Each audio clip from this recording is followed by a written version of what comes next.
Mbak Puan maupun Mas Ganjar ini kader-kader terbaik PDIP, ya. Mereka ini secara individu punya hak yang sama untuk ke level yang lebih tinggi atau katakanlah untuk dicalonkan. Tantangan berat terhadap Soekarno di jalur politik di antara semua anak Soekarno dari pernikahan dengan Fatmawati bisa dibilang hanya Megawati Soekarno Putri yang jalur politiknya paling berkibar.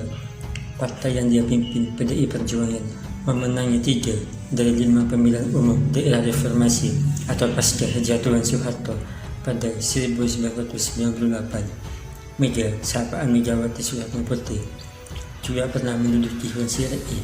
Adapun 2 adiknya, Sukmawati Soekarno Putri, yang mencoba menghidupkan PNI Marxisme, dan Rahmawati Soekarno Putri di Partai Pelopor, memiliki karir politik yang meredup layu sebelum berkembang.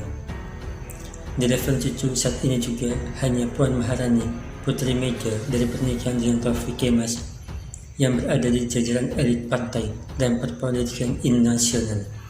Dia ketua DPR, sementara Putri Guntur Soeharno Putra, kakak Megawati, dan Muhammad Prananda Prabowo, kakak Puan, lebih banyak berkiprah di panggung kedua. Direktur Eksekutif Indonesia Political Opinion, Deddy Kurniasa, mengatakan tidak banyaknya anak cucu Soeharno yang eksis dalam politik nasional sangat bisa dimaklumi, sebab sejak awal kemunculan hingga sepanjang karir politiknya, Soeharno tidak memunculkan kesan ketokohan keluarga, oligarki, atau politik dinasti. Imbasnya, masyarakat Indonesia yang mengagumi Soeharno tidak secara otomatis mengagumi keluarga yang lain. Deddy menambahkan, untuk tampil dalam panggung utama Indonesia ada 2 hal yang harus dimiliki. Yang pertama adalah keterlangsungan publik dan keterlangsungan partai politik. Dari 2 model tersebut saat ini hanya klan Megawati yang memiliki. Di klan Mega sendiri, Deddy menilai sudah ada tanda-tanda yang perlu dicermati. Nama Puan digadang-gadang meneruskan Mega tidak cukup kuat, bukan hanya di level umum, bahkan di internal PDIP juga. Berbagai hasil survei juga polemiknya dengan Ganjar Pranowo, kader PDIP yang sekarang menjadi gubernur Jawa Tengah, belum lama ini setidaknya juga memperlihatkan hal itu, bahwa Puan bukan matahari tunggal di PDIP untuk 2024, atau bahkan Puan adalah matahari yang akan segera tenggelam. Deddy menilai tren politik Indonesia sudah tidak relevan berbicara keluarga. Keterpilihan mereka, popularitas mereka, eksistensi mereka sama sekali akan bergantung pada bagaimana mereka mengelola kelas. Deddy memprediksi peran Soeharno di PDIP juga berpotensi luntur setelah Megawati. Penyebabnya tak lain karena Puan tak cukup kuat, bahkan elektabilitas PDIP dalam berbagai survei jomplang dengan elektabilitas Puan sebagai putri mahkota. Sebetulnya ini sudah tampak sejak 2014 ketika justru Jokowi muncul. Sudah ada tanda bahwa Soeharno tidak lagi menjadi pilihan. Mbak Puan maupun Mas Ganjar ini kader-kader terbaik PDIP, ya. Mereka ini secara individu punya hak yang sama untuk ke level yang lebih tinggi atau katakanlah untuk dicalonkan. Di PDI itu dan amanah Kongres jelas semua itu nanti diserahkan kepada ketua umum, dan ketua umum lah yang akan menyeleksi, tentu dengan kriteria yang ditetapkan.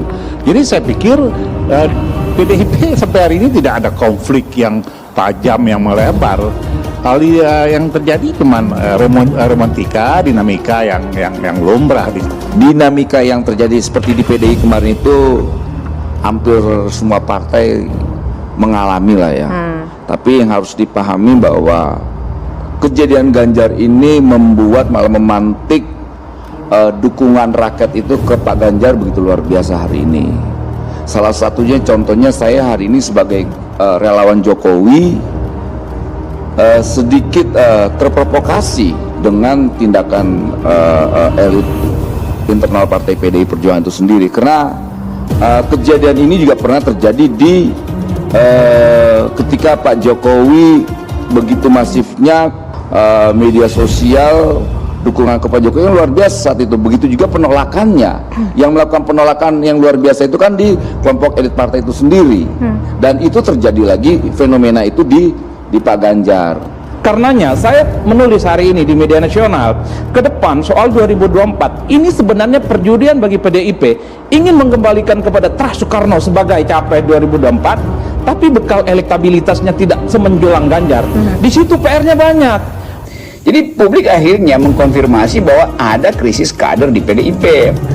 Saya bandingin misalnya kalau AHY misalnya tuh hanya mengandalkan darah biru, itu sama juga akhirnya kan. Tapi bedanya AHY mampu untuk mengolah politik nasional karena dia memang otaknya bagus gitu kan. Ini cuma soal kecerdasan dalam berpolitik kan. Nah, Mbak Puan sebetulnya juga bisa ditambah suplemen itu dengan tim yang berupaya untuk ya bikinlah Mbak Puan itu lebih bisa tampil secara lebih aktif, bukan reaksioner kan. Seringkali Mbak Puan itu tampilnya reaksioner. Enggak, nama Bu Puan juga muncul di top of mind ketika dikontestasikan secara luas ya, nama-nama yang kemudian muncul di benak publik ya ketika disebutkan siapa saja yang bisa menjadi calon presiden 2024. Dan itu artinya sosok seperti Puan Maharani itu juga sangat memiliki peluang ya.